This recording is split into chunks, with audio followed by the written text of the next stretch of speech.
Buenas tardes con todos. Soy Calixta Velasco y seré la moderadora de esta reunión. ¿Me pueden escuchar correctamente? Por favor, me confirman en el chat.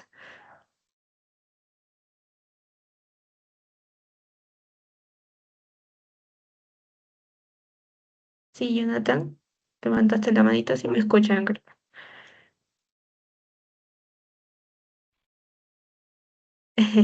Sí, nos comentaron que Venezuela está fallando en energía eléctrica. Es un gusto darles la bienvenida a este masterclass de Archie Energy, que se titula Análisis de jalado de cables en etapa base de cálculo. Gracias por haberse conectado puntualmente, estimados participantes. Vi en nuestro registro que no solo tenemos participantes de Perú, sino también nos acompañan desde Venezuela, Colombia, Ecuador, República Dominicana. Bienvenidos nuevamente a todos.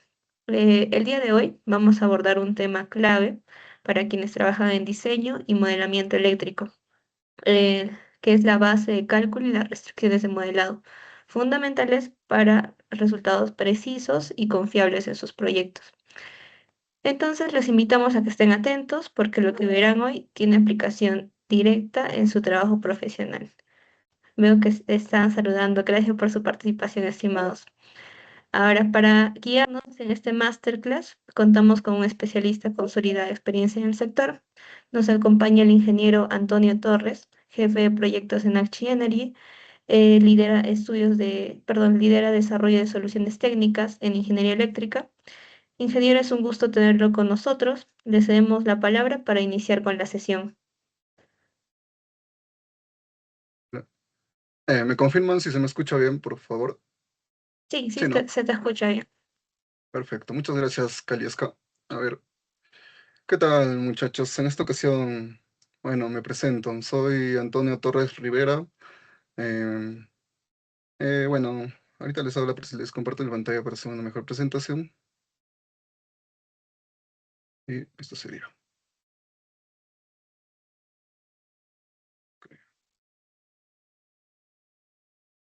Bueno, lo que vamos a tratar el día de hoy va a ser el análisis de jalado de cable en ETAP, ya directamente relacionado sí o sí al ETAP, bases de cálculo y sus restricciones. Ahora, para poder hacer esto un poquito más ameno, yo les invitaría a que me puedan interrumpir en algún momento. Tal vez voy a ir un poco rápido, si no quedó claro, me avisan. Así que el objetivo final es tal vez poder tener una charla o discusión acorde a lo que estamos planteando, a ver si puedo generar un poco de controversia acorde a ustedes, a sus experiencias y sus conocimientos base, ¿no?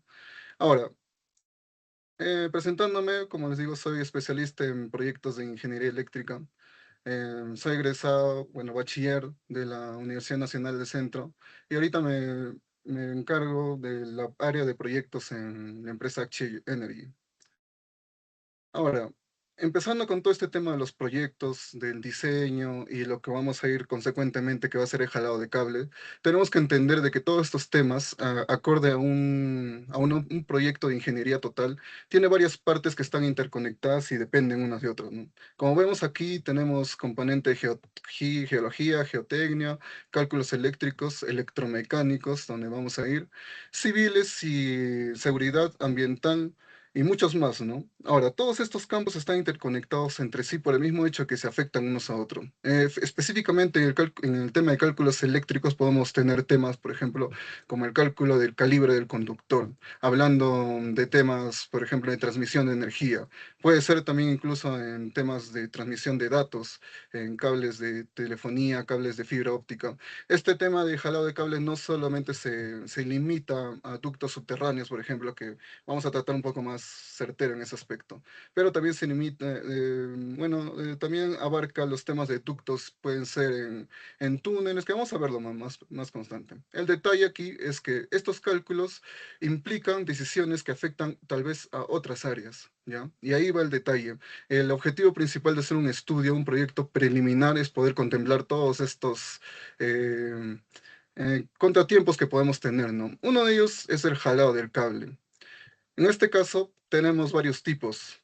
Este tema de este análisis sí o sí se va a limitar, esto sí, a ductos, ¿ok?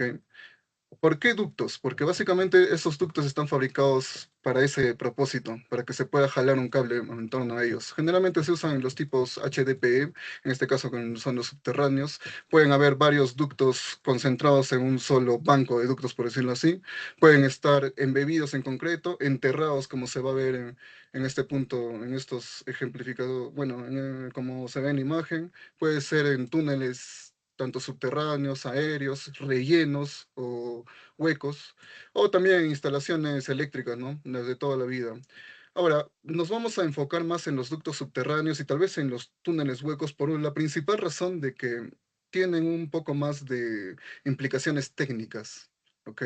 ¿Qué tipos de implicaciones técnicas se preguntarán? El detalle es que estos ductos subterráneos tienden a ser muy largos, ¿ya? A comparación de, por ejemplo, instalaciones eléctricas o túneles, por ejemplo, que para nuestra buena suerte si son túneles, depende a su destino, no tienen radios de curvatura muy grandes y que no afectan mucho al sistema, ¿no? Que hablando de radios de curvatura, ese es un tema especial que vamos a tratar ahora.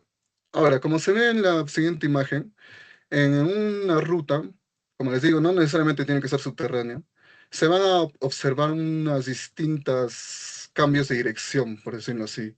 En acá solamente se están pudiendo observar cambios de dirección horizontales, ¿ya? Están en planta. También pueden haber cambios de dirección en verticales, que serían cambios independiente más que nada, ¿ok? Ahora, para aclararles de que, para anticiparles, de que el ETAP no tiene la capacidad de modelar las curvas verticales, por decirlo así, los cambios de pendiente. No, se toman otras consideraciones que las vamos a ver después. Ahora, en el tema del cuál es el dilema aquí en el tema de jalado de cables, es calcular la tracción y presión lateral que van a hacer los cables sobre el ducto, que como ven en la imagen anterior, eh, se puede apreciar de que hay varias curvas. En todas estas curvas el cable va a tender a juntarse al radio mínimo, ¿ok? Van a ser puntos de inflexión, por decirlo así, como unas pequeñas cuñas, por decirlo así, en cada uno de los puntos donde se están cambiando la dirección. Pero esto no es limitante. Yo les hablé que el ETAP no tiene la capacidad de poder modelarlo. En sí, técnicamente sí puede, pero en el gráfico que nos muestra no lo es así. Después vamos a ver ese tema. Ahora, pero el cálculo como tal sí tiene la posibilidad de poder calcular, por ejemplo, también curvas verticales, ¿ok? Solo que por ciertas consideraciones no se va a tocar de esa manera tan explícita, ¿no? Se tiene que hacer eh, otro tipo de equivalentes, modelos equivalentes, que es a lo que va todo esta, esta dinámica que estamos teniendo hoy día, ¿ok? Listo, el problema principal es un problema físico basado en, bueno, en los temas, en las teorías de las poleas y jalado de pesos, de masas. Como saben, una masa en la realidad se puede desplazar con una fuerza, pero te va a tener una resistencia debida a la fricción.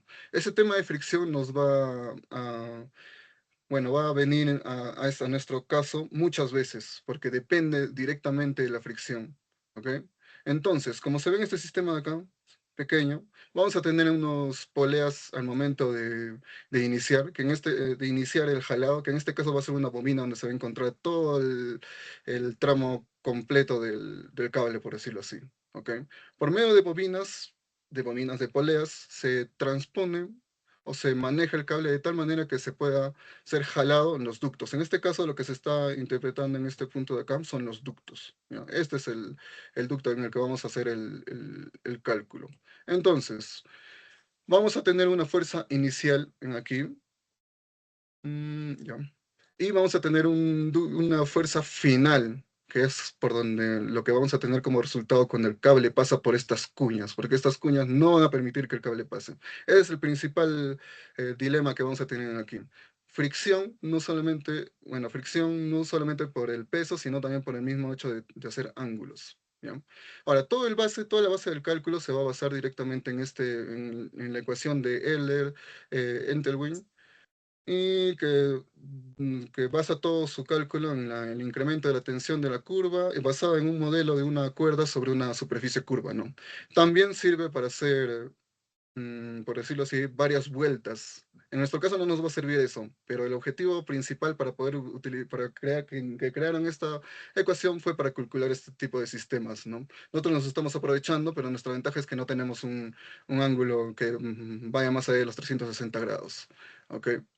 Ahora, en el tema de temas vinculantes también con el cálculo, que es el ETAP, tenemos, como ya vimos, la IEEE 1185, que es en donde se pueden apreciar todas las fórmulas que se encuentran en la ecuación Euler-Elterman, y en la 1210, que básicamente es donde nos establecen qué tipo, qué fricción o qué valor de fricción vamos a poder utilizar para tener un rango bastante aceptable en el tema de este cálculo, ¿no?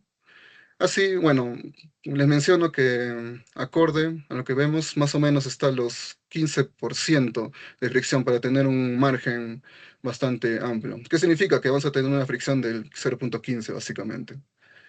Listo. Ahora vamos con los modelos matemáticos de los tramos, ¿ya? Como les decía acá, la ruta van a tener varias curvas, pero nosotros vamos a tratar de descomponer solamente en tramos rectos y curvos, ¿ok?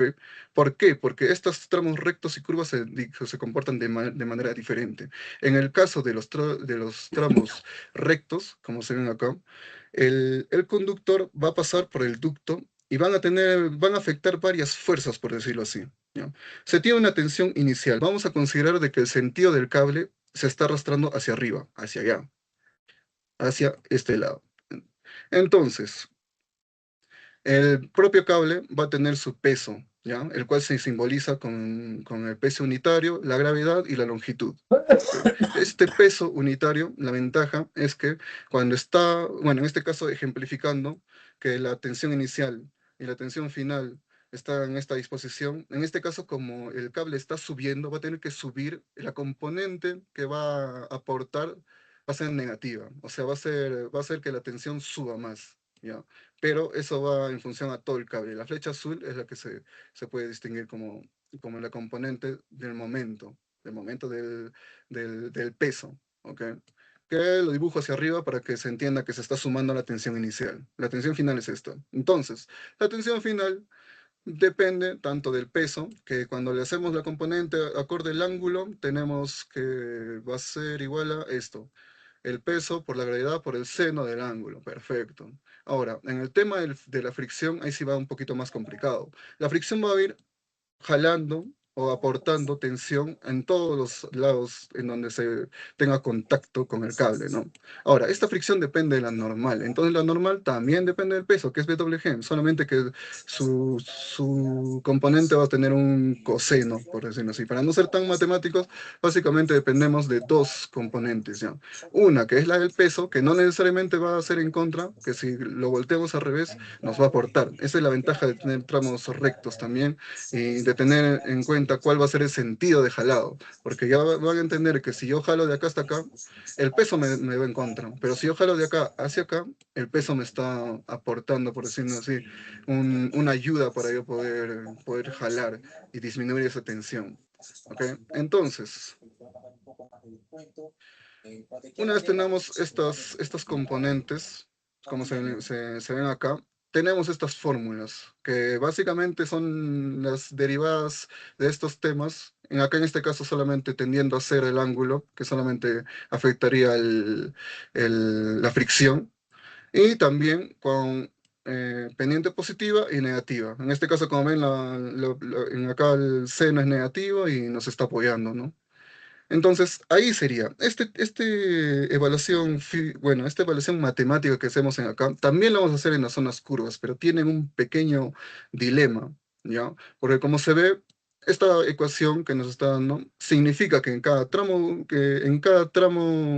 recto, sea con pendiente o no, la tensión final básicamente va a ser igual a la tensión inicial más estas componentes. ¿Cuáles son estas componentes? Las que estamos viendo acá. Estas. Listo, es una sumatoria simplemente, es un aporte directo. Ahora, ¿qué es lo que pasa en las curvas? Es el mismo principio, ¿ya? Se tiene el cable que choca con el muro, bueno, la pared del ducto, y ¿qué es lo que pasa? También va a generar una fuerza de fricción. ¿Cuál es el detalle aquí? Acá hay un detalle bastante importante, de que según la ecuación de Kapstan o de Euler no recuerdo su nombre.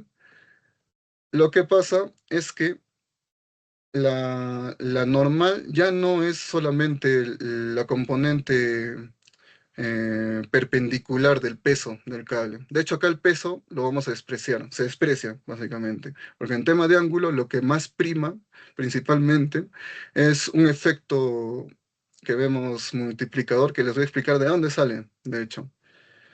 A ver, entonces, pero tenemos que basarnos en esto primero, ¿no? La normal en una curva, que es en lo que se basa todo Capstan, es básicamente la tensión que se genera en la curva, que es lo que vamos a calcular íntegramente en toda esta parte de acá, que también podríamos decir también que es la tensión 2 porque es la salida, ¿ok?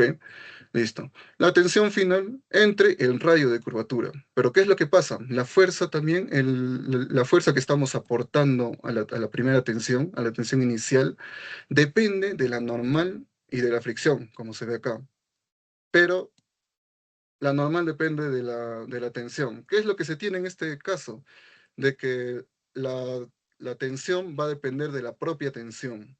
A esto es lo que le llamamos normalmente una ecuación diferencial de primer grado o para, en español, por decirlo así, que la tensión se va a multiplicar, como se ve acá. La tensión final va a ser la tensión inicial multiplicado por un valor natural que es el épsilon, ¿no? Épsilon elevado a la fricción por el ángulo de rotación del giro, básicamente. Entonces, teniendo estos aspectos, pero algo que no, algo que quiero recalcar también y que parece que no se tiene muy claro. Los temas matemáticos no lo vamos a ver ya, pero sí hay que notar de que inicialmente la fuerza dependía del radio, pero una vez que se haga la parte integral, el radio queda eliminado ya. Así que depende totalmente del ángulo, de la fricción y del ángulo. Ya no importa qué radio tenga, puede tener mucho o muy poco radio.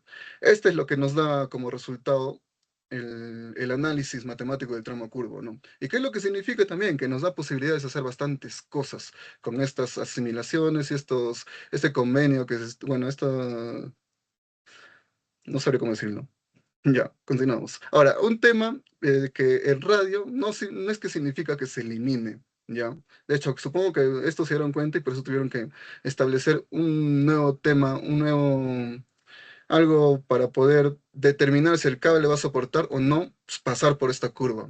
¿Cuál es ese parámetro que le estamos viendo? Es la presión, la excitable pressure, ¿ya? Es la fuerza radial del cable que ejerce contra la pared del ducto, básicamente. Entonces, según bueno, según las características técnicas del cable, este valor nos la tienen que dar, se lo calculan por medio de pruebas, y etcétera, ¿no? Entonces, una vez que que hayamos elegido el cable, tenemos que también tener en cuenta este valor, ¿ya? Y en cada curva se va a tener que analizar, que es de hecho lo que el ETAP hace. ¿Cuál es la fórmula con la que se halla este valor? Sería la tensión final entre el radio, básicamente. ¿Ya? Así la normal. Entonces, acá tenemos que tener consideraciones respecto al cable. Son sus dos parámetros principales, ¿no? Que sería el radio de curvatura de jalado y el radio mínimo. ¿Cuál es el que nos interesa a nosotros? Es básicamente el radio de curvatura de jalado, porque es hasta donde se va a poder tener, digamos, el valor mínimo, claro, que va a poder aguantar. Si nos pasamos de eso, el cable se rompe. Eso es básicamente lo que significa. Ahora, esto nos permite variar, por decirlo así, en nuestra ruta original. Si nosotros tenemos un radio de curvatura muy pequeña en algún lado, este mismo cálculo nos va a permitir ver si nuestro diseño está correcto, ¿ya? Porque les aviso ahora mismo de que el mayor efecto de tensión que se va a tener dentro de una ruta con muchas curvas van a ser de hecho las curvas, ¿ya? Ahora, y vamos a ver casos especiales que nos van a traer un poquito más, nos van a hacer pensar. ¿Ya? Ahora, vamos a la configuración de cables. Este tema de la configuración de cables es un tema bastante importante y la ventaja es que el ETAP también tiene tiene la facultad de poderte poder modificar esos parámetros, ¿no? Ok. Entonces, en el tema de la configuración de cable, depende también la posición en la que se está ubicando, ¿no? Ahora, esto hablando de más de un cable. Cuando es un tema de un cable, no hay problema. Entonces, cuando se tienen, por ejemplo, una configuración tipo Cat-Adler, se está ejemplificando que prácticamente los tres cables están tocando las paredes, ¿ya? Entonces, hay bastantes temas que se tienen que ver acorde a ese tema. Ahora, en la configuración triangular es lo mismo, ¿ya?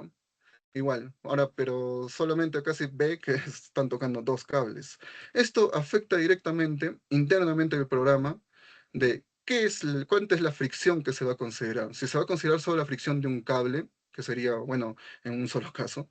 En el caso de de tres, sería de dos cables o de tres cables. En el caso de triangular serían de dos cables. Y en el caso de Cratley es de tres cables. Ahora, ahí va el detalle. Hay otras consideraciones también que se tienen. En la vida real, como hay curvas, esta configuración tipo Craftler no se queda así. Ya les digo yo. Lo normal es, en este tipo de configuración también, es considerar dos de ellos. Dos de estos cables solamente, aunque estén en la configuración, aunque estén en tipo Craftler. ¿Por qué? Ahí hay bastante normativa, la verdad no la tengo presente mucho ahora mismo, pero es lo que se usa habitualmente, ¿no? Por normativa está establecido eso, de que como van a haber curvas, lo normal o el mayor porcentaje del tiempo en el que esté jalándose el cable, solamente van a estar en contacto dos. Igual, estas tablas que estamos viendo acá es con la que se calcula todo, ¿no? ¿Cómo se hace, cómo se determina al final el factor que vamos a utilizar? ¿Qué factor me preguntarás? Es el factor de corrección del peso como tal. No se va a considerar como que el conductor esté en los tres juntos. Ya, se va a considerar un factor para que poder amortiguar un poquito ese tema, ya que no los tres van a estar conectados, como ves acá. No los tres, pero igual, esencialmente, el jalado del cable sí son los tres. ¿Me entiendes? Entonces, hay un tema bastante interesante en este tema que no lo vamos a tratar, esto lo vamos a dejar tal vez por otro tema, porque me quiero ir a la parte geométrica por el momento, ¿ya? Ahora mismo vamos a ver la parte geométrica, pues lo que me ha dado más problemas. Esto podemos encontrar bibliografía bastante. Igual, el tema de la configuración, el peso y también entra el tema del porcentaje de ocupación, que por normativa también hay un porcentaje de ocupación que no debe ser mayor al 70%, si no me equivoco, me pueden corregir, no hay problema. Entonces, los conductores no pueden superar ese tema, esa cantidad eh, bueno, esa área, por decir, del total del ducto. ¿Por qué? Por muchos temas. Uno de los temas que se ven acá es el tema de atascos, ¿ya? Todos estos parámetros, factores, están establecidos acorde a la experiencia, ¿ya? Y sí o sí tenemos que respetarles porque ya está bastante desarrollado. Y es lo mejor, básicamente. Pero básicamente lo que les digo es eso. Va en función al tema de prevenir, más que lamentar, más que lamentar. ¿Cómo se hace esto? Los factores básicamente implican en el tema de la atención, ¿no? Si considerarle un poquito más, un poquito menos. Listo. Ahora, Antonio, tenemos ¿cómo? un mensaje en el chat. ¿Sí? ¿Me puedes leer, por favor? Aaron Soto, donde nos dice no puede superar el 40% de sección de la tubería. Perfecto, gracias, Aaron. Ese es el dato. Ahora, para, como resumen, por decirlo así, tenemos esto, ¿ya? En las propiedades, bueno, ¿cuáles son las propiedades del cable que vamos a necesitar? ¿Ya? Principal, el material. ¿Por qué el material? Porque necesitamos el factor, por decirlo así, bueno, la tensión máxima que puede soportar el cable. ¿Ya? Esto, acorde a mi experiencia, recuerdo que no lo encontré. ¿Ya? Entonces se tienen que asumir más que nada los valores del cable, ¿ya? Del cobre o si es aluminio.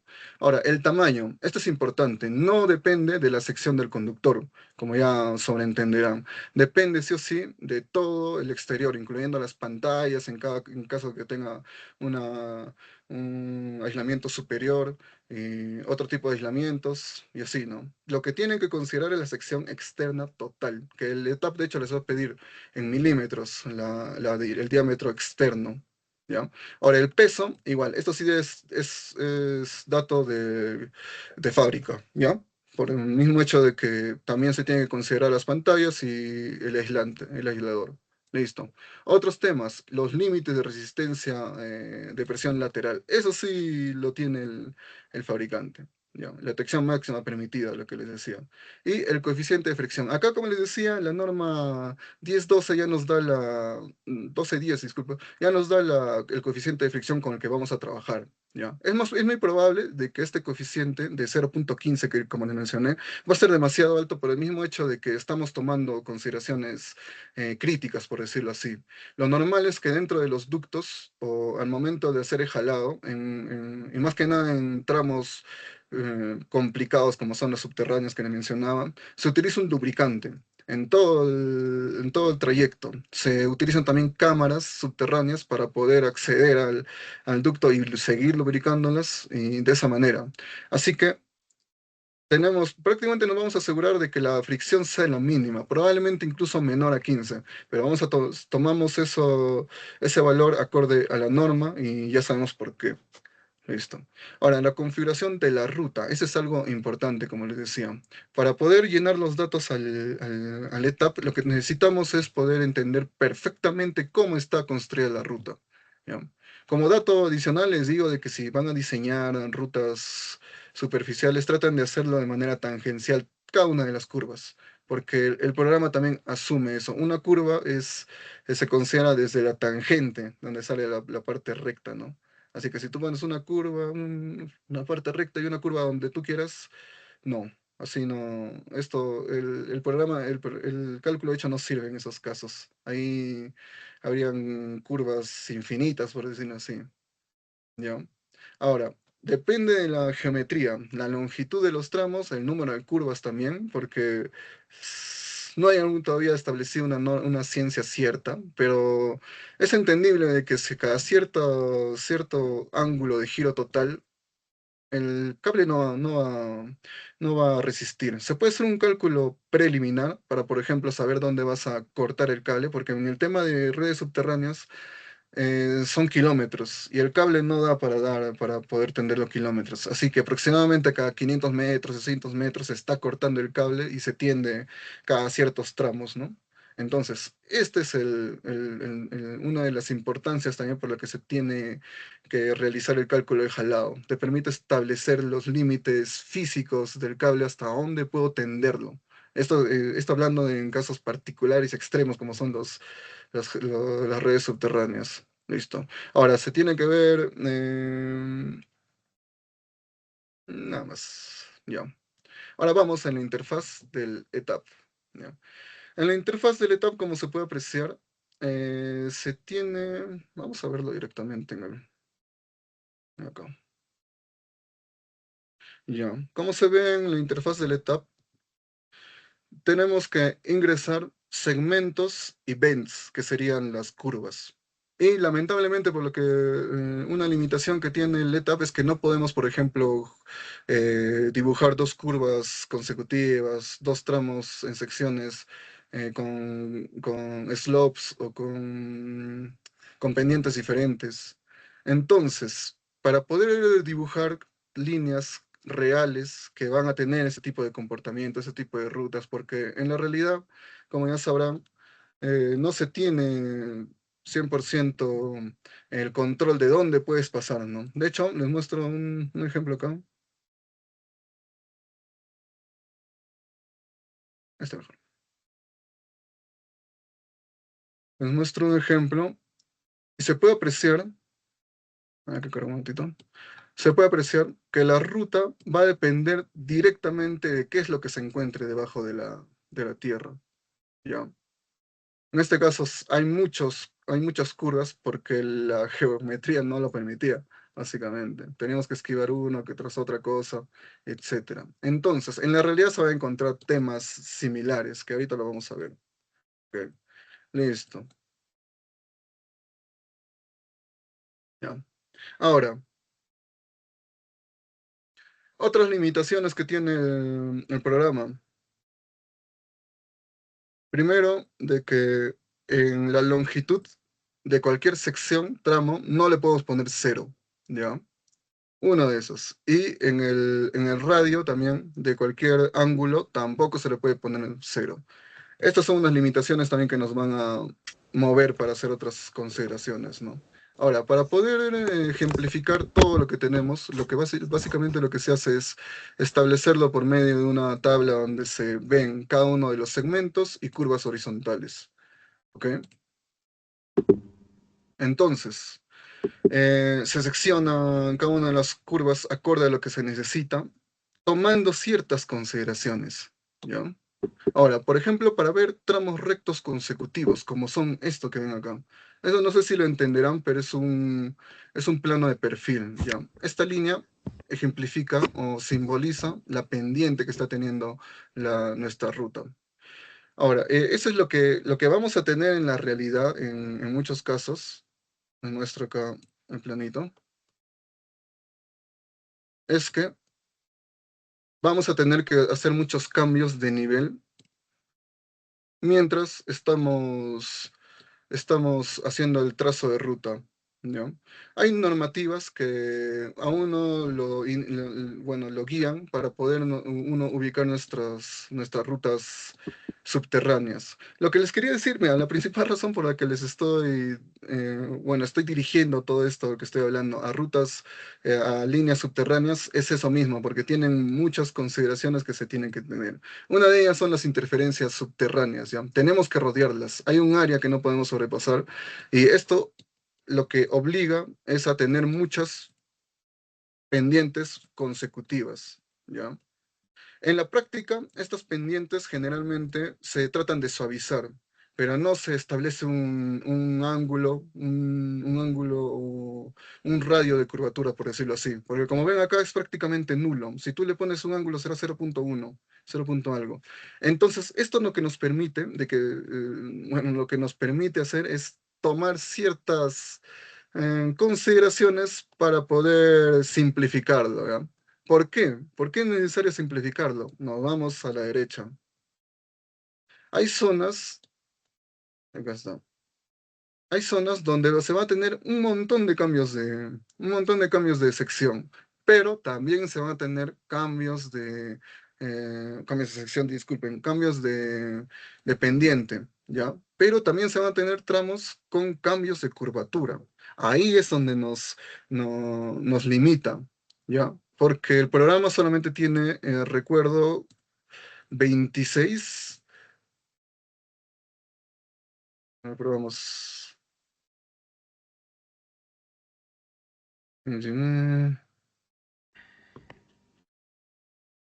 ya no recuerdo cuántos tiene, pero son limitadas la cantidad de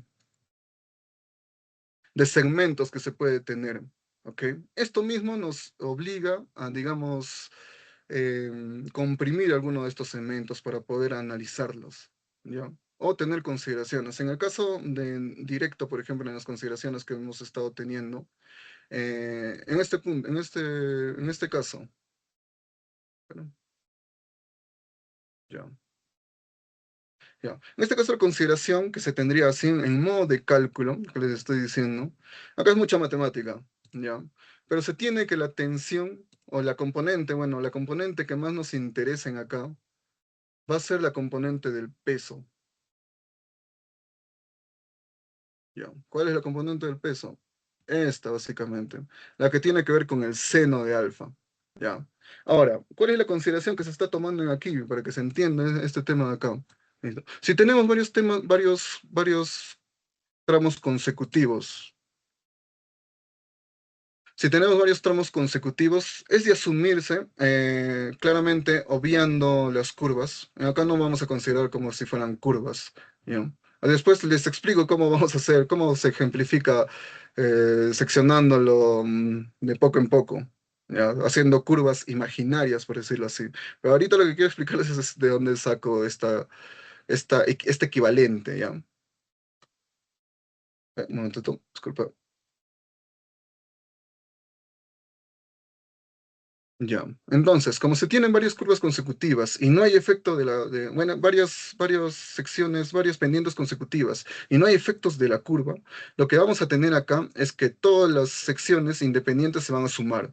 El peso multiplicado por su longitud, por su ángulo, por el seno de su ángulo, y para cada una de las secciones, en este caso que tenemos tres. Entonces el total va a ser básicamente el peso, que es constante para todos, la longitud, que ya también es un dato interno, y un seno equivalente, por decirlo así, equivalente. ¿Por qué vamos a usarlo como equivalente?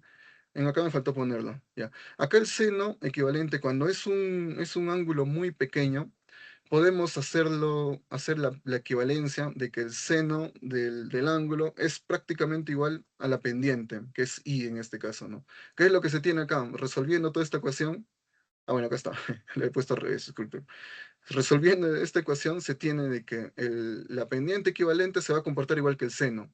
Que el seno, prácticamente el seno equivalente sería el promedio ponderado de todas las longitudes con sus ángulos. Igualito, mismo sistema con el tema de las pendientes.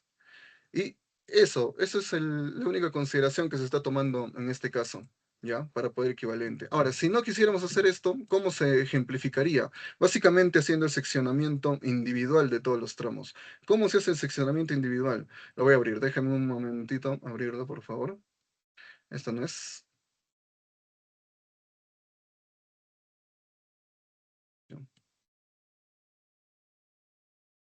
No me dejó abrir.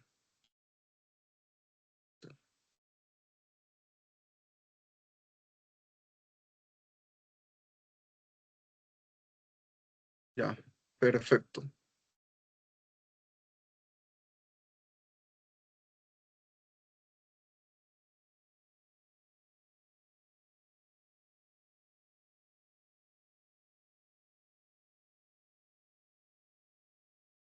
Ya, aquí es lo que se observa. Vamos a ver, analizar el primer tramo, ¿ya? Que en este caso sería este de aquí. Es una línea, una curva con una sección recta bastante prolongada, pero que sea recta no significa que no tiene curvas. Tiene sus curvas, y es de hecho este. ¿Ya?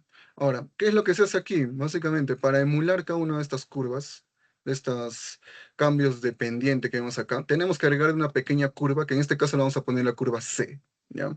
Entonces, vamos al programa. En la curva C, como se ve acá, tenemos un ángulo de 0, pero con el bend radius de 5. Este bend radius yo le estoy poniendo 5 porque habían limitaciones, ¿ya? En teoría, en este punto donde se va a cambiar la sección, se está generando, como les digo, una curva, pero el radio, claro, el radio de curvatura no se tiene establecida. Lo general, lo normal, es que cuando pasa un cable por un punto donde no está suavizado, tiende a formar su radio de curvatura externa, ¿ya? Su máximo, bueno, su diámetro de curvatura máxima, ¿ya? En este caso, según la norma, es de 7 a 10 veces el diámetro externo del conductor. Así que, en nuestro caso, estamos exagerándolo, pero, bueno, nos serviría como parámetro para comprobar otra cosa que sería el sidewall, ¿ya? Pero se tienen limitaciones. En una principal razón por la que yo prefiero no tener dependencia de estos curvas ideales, que como ven hay varias, no sé si están viendo, pero esta es una curva ideal, esta es una curva ideal, la C, la D, la E, la F. ¿Por qué? Por el mismo hecho de que se tienen varios cambios de pendiente consecutivos, A, B, C, D y F. ¿Bien? Entonces, cuando tenemos este tipo de dilemas, no tenemos otra cosa que ejemplificarlo así. Pero el programa también te está calculando el sidewall en estas curvas ficticias. ¿Y de qué depende el sidewall? Como vimos, depende del radio. Así que también es probable que cuando ustedes hagan este tipo de ademanes, es muy probable que en uno de los tramos no les va a salir acorde por el mismo tema de que el radio de curvatura que estamos asumiendo que sería 10 por el diámetro externo va a ser muy poco. Me pasó aquí, lo tuve que agregar, lo digo así, pero también básicamente lo podríamos simplificar, porque ya les digo yo que el programa lo simplifica. Todas las curvas verticales no las considera, bueno, no es que no las considera, no se pueden modelar, pero bueno, eso sería. En el caso de curvaturas, se está despreciando, por ejemplo, la masa, como ven. Solamente está teniendo efecto el tema de la fricción y de la tensión, pues, básicamente. Entonces, ¿por qué? Bueno, esa es mi razón por la que tuve que generar este tipo de equivalente. ¿En qué me ayudó? Básicamente es un Excel que me ayuda a calcular, a simplificar. En este tramo, que me hubieran tomado, por ejemplo, cuatro secciones en ejemplificar estas pendientes consecutivas con curvas, no me hubiera dado ese espacio porque es limitado, como les digo, los slots para poder calcular en el etapa. Esta es la principal razón. ¿Ya? Ahora vamos a analizar otro casito más, que serían los tramos curvos consecutivos. En el tema de casos de tramos curvos, como les digo, va a haber, en la realidad se ven, no hay posibilidad a veces de poder poner una línea recta en el medio de los dos tramos, de las dos curvas. Así que se tiene eso. Ahora, como ya tenemos la fórmula general, que es la tensión final, es la tensión inicial, por una fórmula exponencial en función a la fricción y al radio, sabemos que si juntamos dos curvas, vamos a tener la multiplicación de esos dos épsilons con sus respectivos fricciones y curvas. En la fricción, en este caso, tenemos la certeza de que se está considerando la misma en todos lados. Entonces, ¿qué se tiene como resultado? Esto mismo, de que la tensión final va a ser igual a la tensión, bueno, al componente exponencial por elevado a la fricción, más por la suma de todos los ángulos que tenemos. En este caso, por ejemplo, se podría hacer así. Pero en acá no les recomendaría que hagan eso, a menos que sean casos extremos o que la tensión no sea... No, no les recomiendo. Es no recomendable hacer esto por el mismo hecho de que estaríamos evitando de que en cada una de estas curvas se esté analizando la presión lateral. Así que como indicativo les digo de que todas las curvas que tengan el principal el principal dato que van a tener en este tipo de cálculo van a ser las curvas horizontales. Son las que afectan más, son las que tienen mayor ángulo. Ahora, en caso tengan curvas verticales que tengan un buen ángulo, no habría otra alternativa que emularlo en estas partes, ¿no? Ahora, el tema de cálculos ya lo manejan ustedes, como ya lo manejamos, como hemos visto.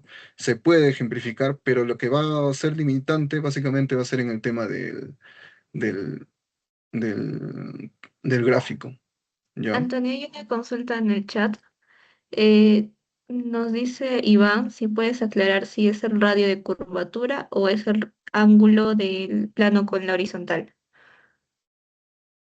A ver, ¿puedes prender tu micrófono para entender tu consulta? Por favor, no lo capté. ¿Qué tal, Antonio? Buenas tardes. ¿Qué Una tal? consulta. Tú mencionas en las partes horizontales que hay desniveles, ¿correcto? Hay ángulos de desniveles. ¿Eso es el radio de curvatura que me estás indicando o es el ángulo con respecto al plano horizontal? No, es el ángulo con respecto al plano horizontal. El etapa está Entonces, no es el radio de limitadas. curvatura, porque el radio de curvatura es otro tema y otro cálculo que incluye. Por eso es lo que quería que aclares, ¿no? Claro, claro. A ver, no entendí muy bien. El radio de curvatura, Si bueno, regresas a tu plano, ahí, a tus coordenadas donde tenías una horizontal con inclinación, exacto.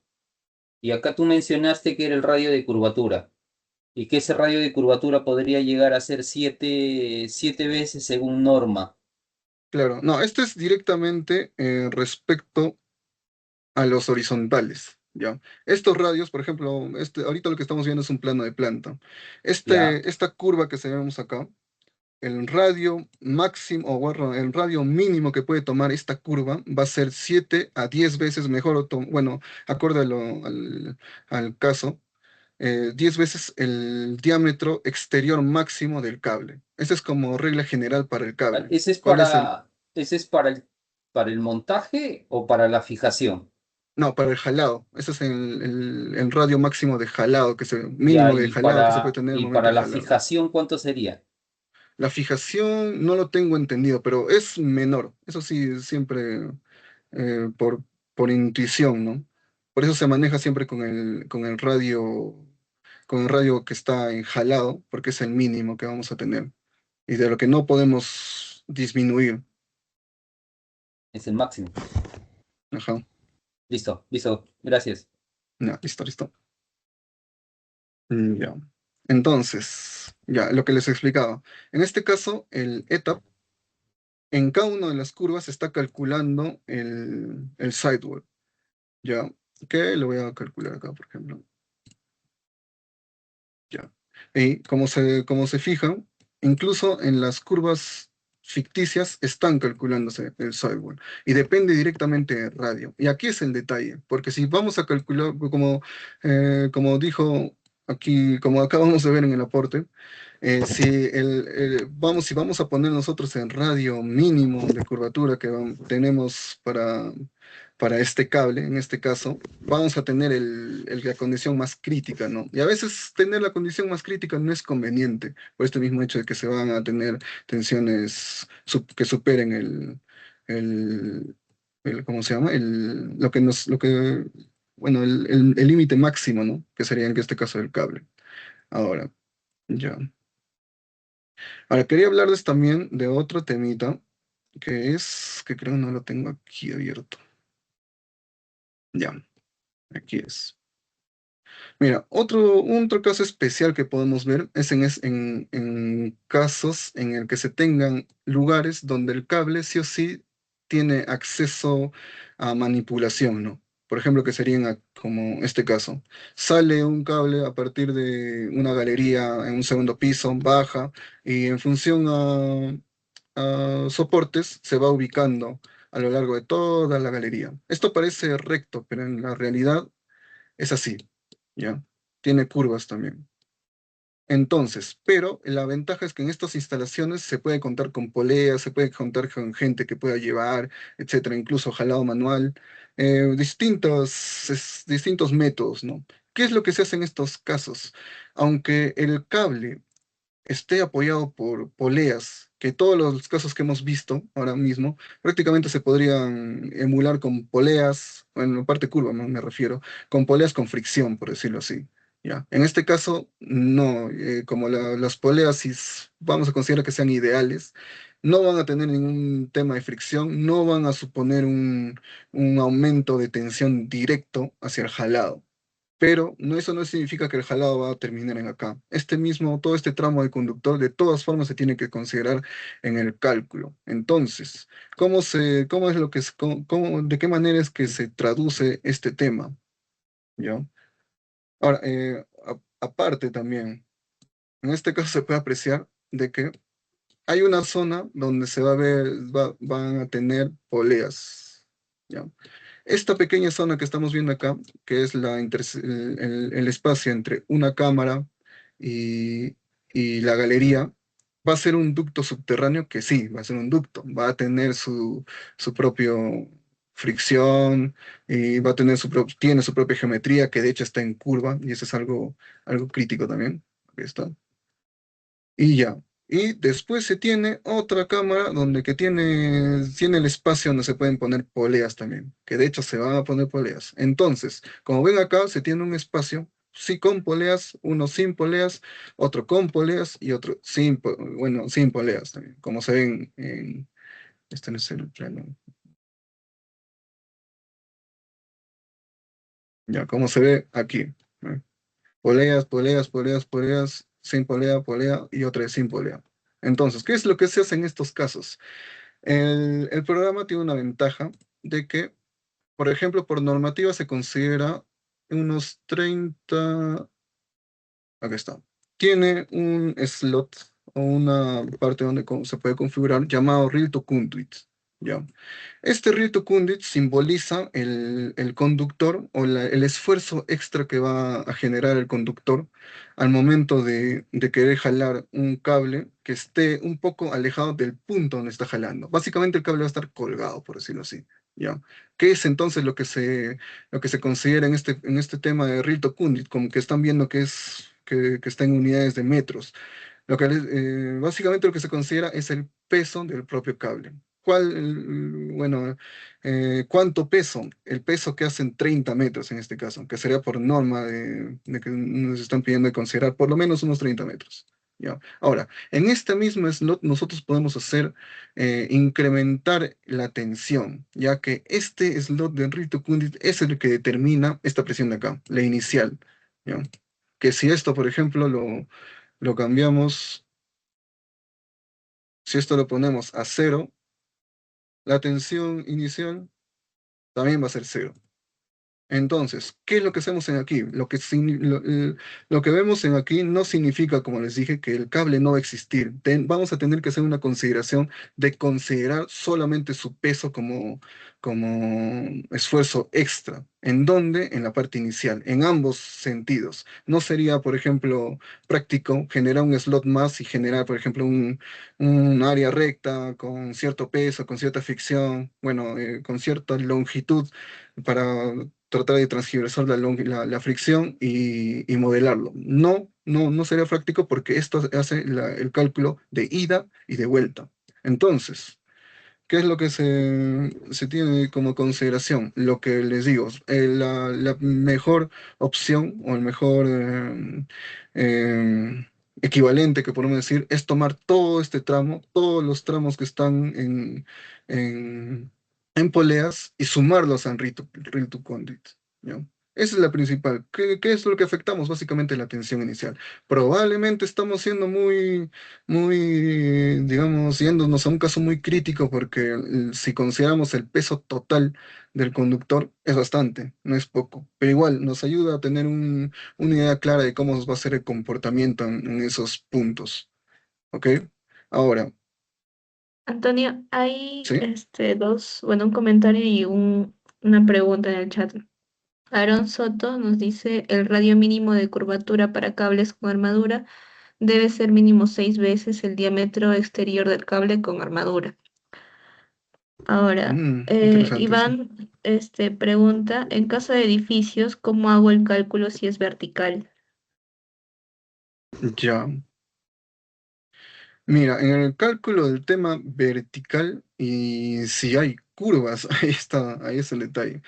Lo vas a poder ejemplificar, las fórmulas te sirven, el programa te va a servir, tú desglósalo todo tu sistema con curva y ¿cómo se llama? Curva y, y tramo recto. El detalle es que al momento de hacer una curva vertical, por decirlo así, el peso también tiene un tema importante, ¿ya? Si no consideramos, si tu situación no está para poder considerar el peso, el radio no es tan grande, lo único que sería es utilizar estos mismos criterios. El cálculo te lo ejemplifica, es una suma progresiva y una multiplicación progresiva. Como valores lo vas a tener perfecto. Tal vez que no tengas perfecto el gráfico. El gráfico jamás se va a dibujar verticalmente, pero en valores lo puedes tener tranquilamente. Por eso es el objetivo mío de hacer esta charla es esto, entender y darse cuenta de que el ETAP tiene un bastante potencial, pero sí o sí tienes que averiguar bien. Yo averigué el tema del tema de las curvas horizontales, que lo iba a tratar acá, pero es demasiado complicado. Si acá ven matemáticas, no se imaginan en el otro lado, pero se pueden hacer asunciones, como te digo. Asumes bastante cosas y ya, en acá te puede tener un modelo bastante simétrico de la realidad, por decirlo así. Bueno, yo creo que hasta ahí sería lo que tengo que compartirles, muchachos. Si tienen alguna duda, díganme. Yo estoy aquí. Tal vez no he sido no me he dejado entender muy bien algunos puntos. Son libres de avisarme. Ya, puedes indicarnos ya las normas, los dejo por acá ya. Es la IEE 1185. Acá están todas las fórmulas, por decirlo así. Ya. Ahora, la 1210 también, pero hay un manual también del ETAP que no lo manejo yo, donde también indica en base a qué se está haciendo los cálculos. Medio de eso, pero también estaría bien leerlo. Las fórmulas generalmente se encuentran ahí.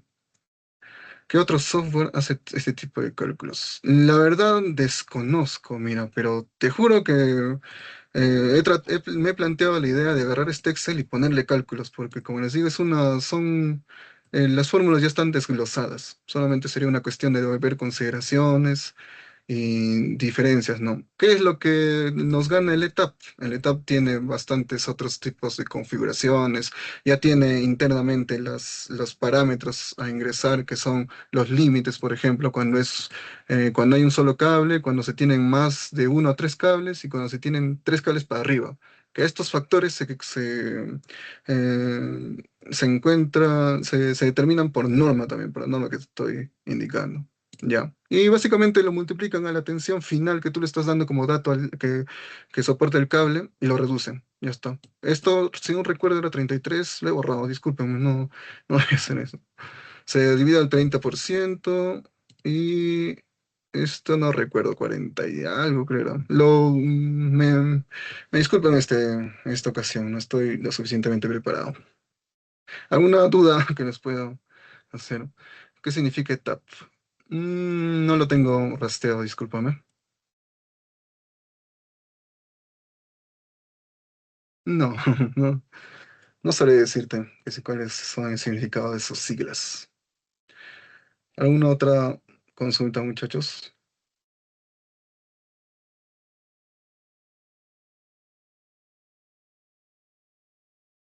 Antonio, creo que la pregunta se refiere específicamente a qué te refieres con ETAP. Explícale que es un software Ya. especializado y ETAP es el software con el que estamos trabajando ahora mismo. Es un software para diseños, un montón de cálculos eléctricos. El más principal, el que veo que está más sonado es el tema de flujo de potencia, protecciones y algunos de esos temas. Algo similar al Disk Silent. Pero tiene estos módulos, como ves, que nos ayudan a hacer otros cálculos anexos, ¿no? Que esto no necesariamente es tema de ingeniería eléctrica, es anexo, pero no es netamente ingeniería eléctrica. Eso sería todo, yo creo, por mi parte, Fresco. Programa de ya. análisis y transitorios eléctricos. Ajá. Ya, ahí está. Primero, sobre los que quieran tener una certificación de participación de este masterclass, solo deben seguir dos pasos, bueno, que uno ya cumplieron, que es quedarse hasta el final de la sesión. Y lo siguiente es comentar We are Achi, así como indica en la imagen, en nuestra última publicación. Ya, nuestro equipo va a validar esa participación y el día lunes los que hayan cumplido van a recibir la certificación y los materiales de esta sesión en sus correos. También les vamos a mandar una constancia por WhatsApp para que vayan a revisar los correos. Eh, ahora, para quienes realmente quieran llevar este conocimiento al siguiente nivel, tenemos tres cursos disponibles actualmente. El curso de TAP, de plantas fotovoltaicas y de ATP. Igual toda la información pueden solicitarlo a nuestros números o al chat de WhatsApp que tenemos en nuestras redes sociales. Van a tener acceso a un 15% de descuento en cualquiera de nuestros tres cursos. Eh, lo único que tienen que hacer es activándolo mediante el escaneo de este código QR. Básicamente, tienen su celular, ponen la cámara, enfocan en el QR que está en pantalla y les va a llevar a WhatsApp. Entonces, les va a poner un mensaje en automático y eso nos envían para hacerlo válido. En caso no pueda, también pueden tomarle captura ahorita a la pantalla y nos mandan. También de esa manera pueden activar su código de descuento. Este código pueden utilizarlo en cualquiera de nuestros tres cursos. Em, ya. Ahora, Eduardo, pasa el último flyer, por favor. Acá tenemos el código QR de nuestras redes sociales por si quieren añadirse a nuestro grupo de H Academy, que compartimos conocimiento técnico, también por ahí compartimos nuestras masterclass también a nuestro canal de YouTube, donde están todas nuestras masterclass y también los módulos principales de nuestros cursos que hemos dictado. Asimismo, están acá los QRs del Facebook, LinkedIn, Instagram, donde siempre estamos publicando contenido técnico y actualizaciones. Ahora, si este contenido les aportó valor, el siguiente paso es profundizarlo y esta es la mejor forma de hacerlo. Muchas gracias por acompañarnos el día de hoy y nos vemos en la próxima sesión. Gracias por su participación a todos.